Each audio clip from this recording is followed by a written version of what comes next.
on live. Okay. I'm going to just start, guys.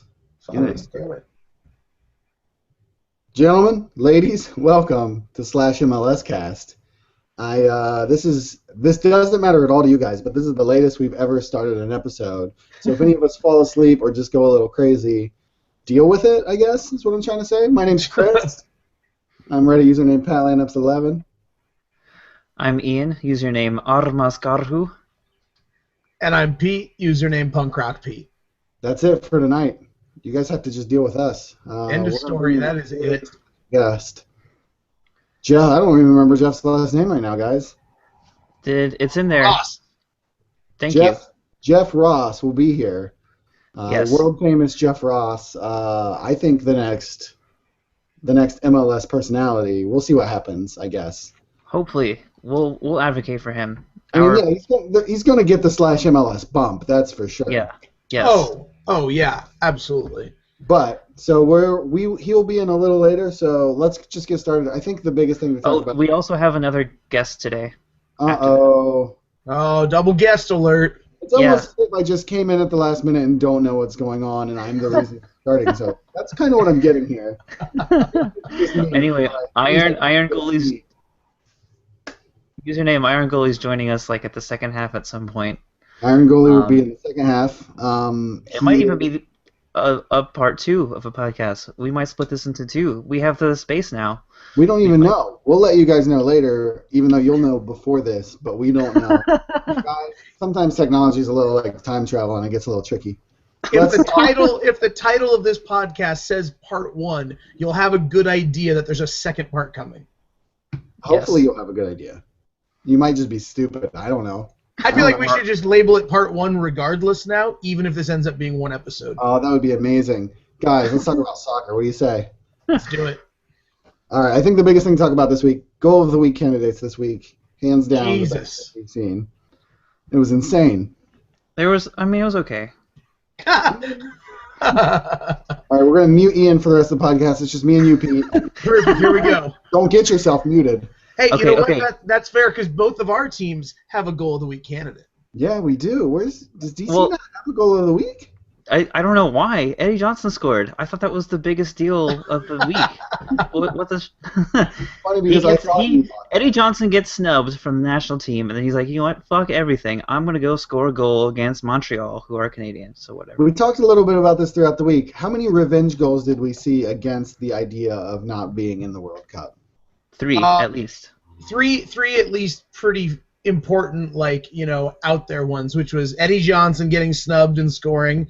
We had Defoe getting snubbed and scoring. Josh was quick to point out that he's on the 30-man, the alternate list, but I'm going to call that a snub, and that goal, that rocket of a goal, is definitely a... Yeah, he put that goal in with prejudice. That's right.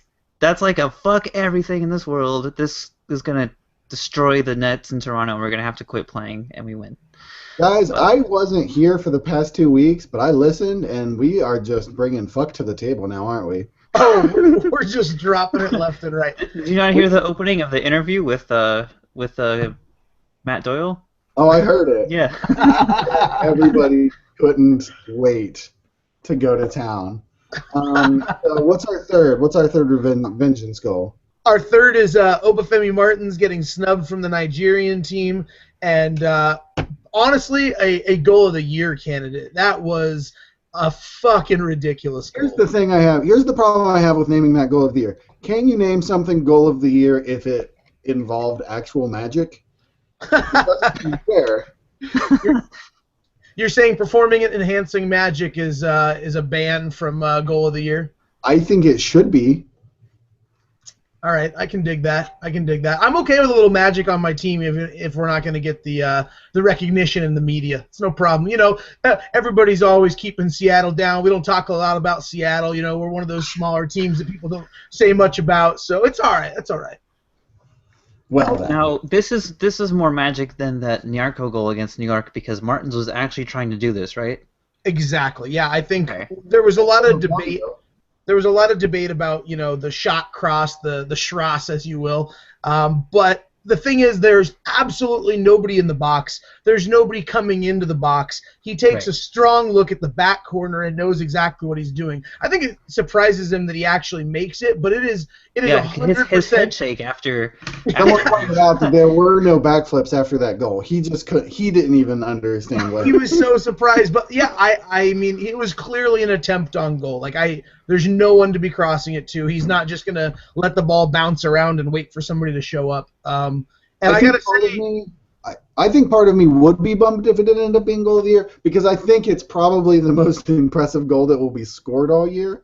But it almost seemed more like it was a prayer than it was pure skill. That wasn't exactly what he planned in that situation, and if he did, I think he was just trying to get the ball over the keeper, see what happened. yeah, definitely trying to chip him. The thing is that we have to remember there are only 34 goals of the week, but there are 64 goals of the year nomination at the beginning of the voting. So there's just no way that goal doesn't make it. And honestly, I would think that there's a pretty good chance that Higuain and Defoe are going to make it into that 64. We saw some pretty great goals this week.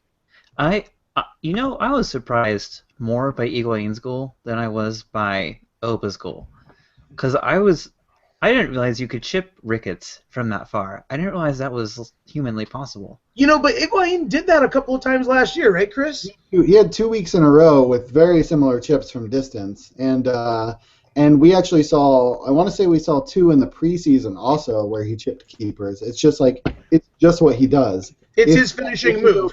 If the goalkeeper is out of space, he's going to chip that keeper. So should he be mad that he got left off the Argentina team? I don't think so because Argentina's pretty good at soccer. Yeah, they are a decent soccer team, and he's definitely a high quality player. Nobody's gonna argue that, but I mean, Argentina's pretty fucking stacked. I was mostly kidding.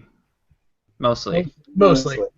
I mean, amongst the Argentinians in MLS, I gotta say he's up there. He's top 3, if not top 1. I'm just gonna go that. He's top 2. It's him or Valeri, and then it's a drop off to the next guy who I don't. Yeah, but we do have some great Argentinians in the league, and they have some even better players elsewhere.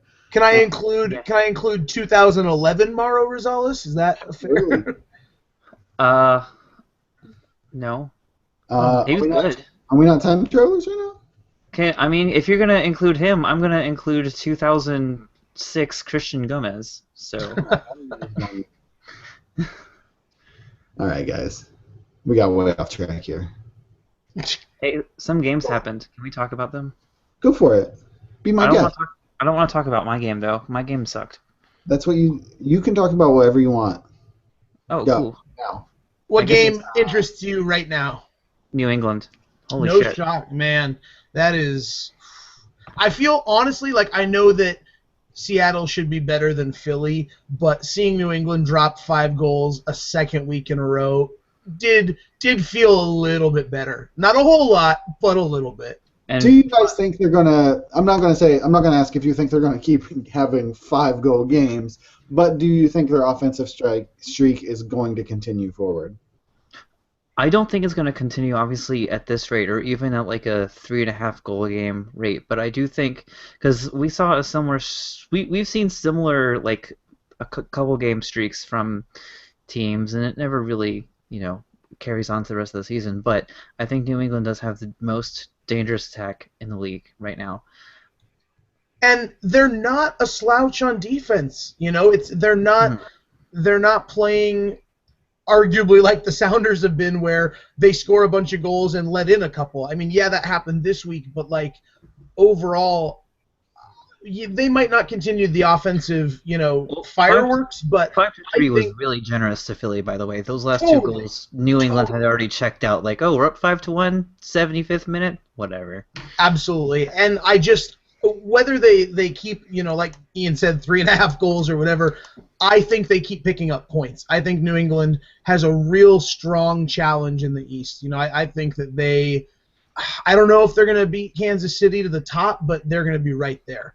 I think they will. They don't have anyone. I think Kansas City's lost 2 in a row, and those, granted, they've both been World Cup games, but I mean that's kind of the thing, right? If they're gonna beat them to the top of the Eastern Conference. New England misses nobody. Yeah, it's right now. This is the time for them to be Yeah, collecting points, and they're doing it. And I feel Kansas like City, it's just that time of year in the East where the table just flips on its end. I think it happens every year. We have Chicago winning. We have Kansas City losing. We have New England rising. Who Yeah. predicted that Chicago would win this week? Josh did. Josh did, because I predicted it the previous week, and Josh made, as he called, a ridiculous, bold claim, but Chicago does it again. I mean, I are said we... it wasn't. I said it. Nobody heard me, but I said that it wasn't because Zusi and Beasler would be gone, and they might miss those guys more than we thought. Yeah, In a I really think tight that's... East against Yeah. New England and shit. But are you saying that more credit goes to Kansas City for not having those players, or are we seeing a turnaround in Chicago? Benji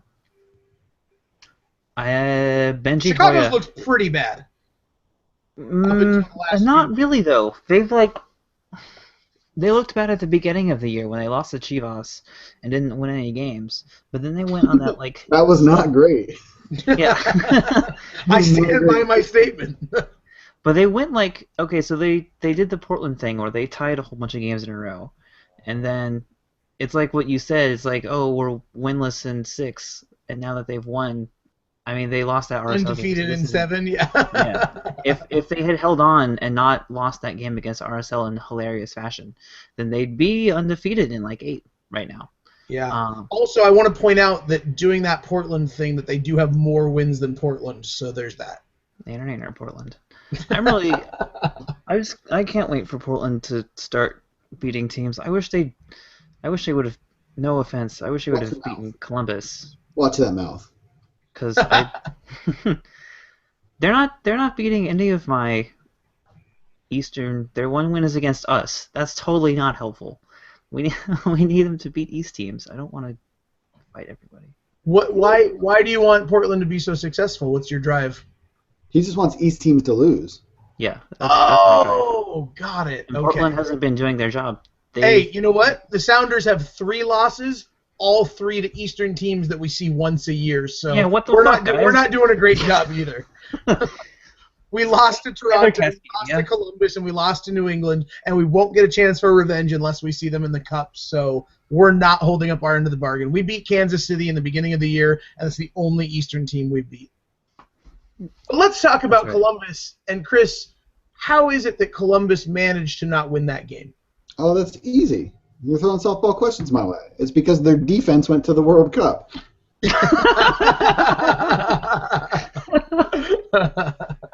If you watch that game, one of our stand-in defenders, Tyson Wall, who actually got a lot of starts last year on the wing, was partially responsible for all 3 of those Portland goals.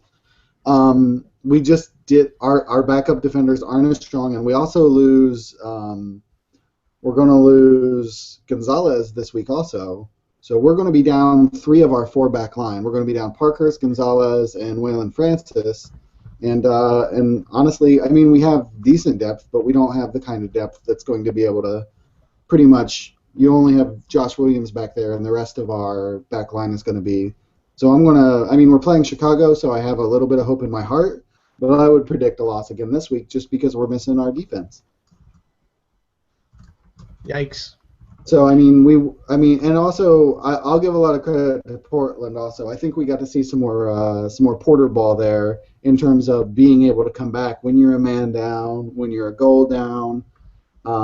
They showed kind of what we saw a lot throughout last year, where they're just not going to give up, and I don't know that Columbus was ready for that.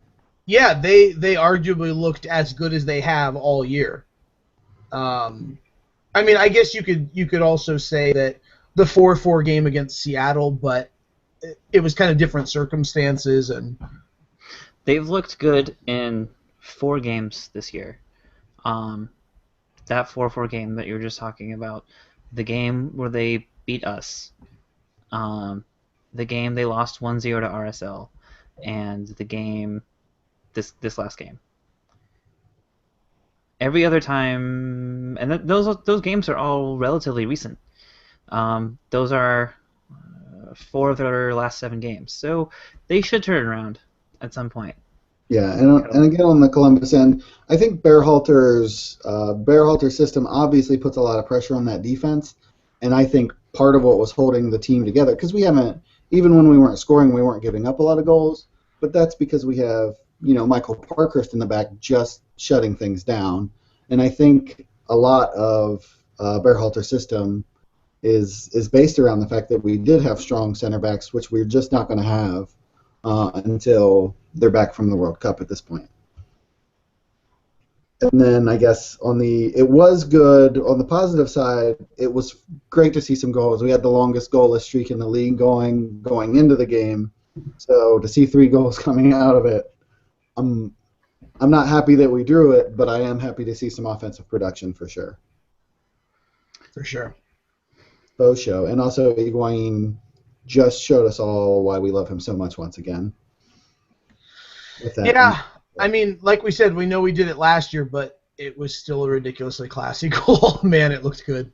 And from such distance, was. And like you said, I mean, over Ricketts. It's not Raimondo, He might be Raimondo. I don't think Raimondo gives up that goal.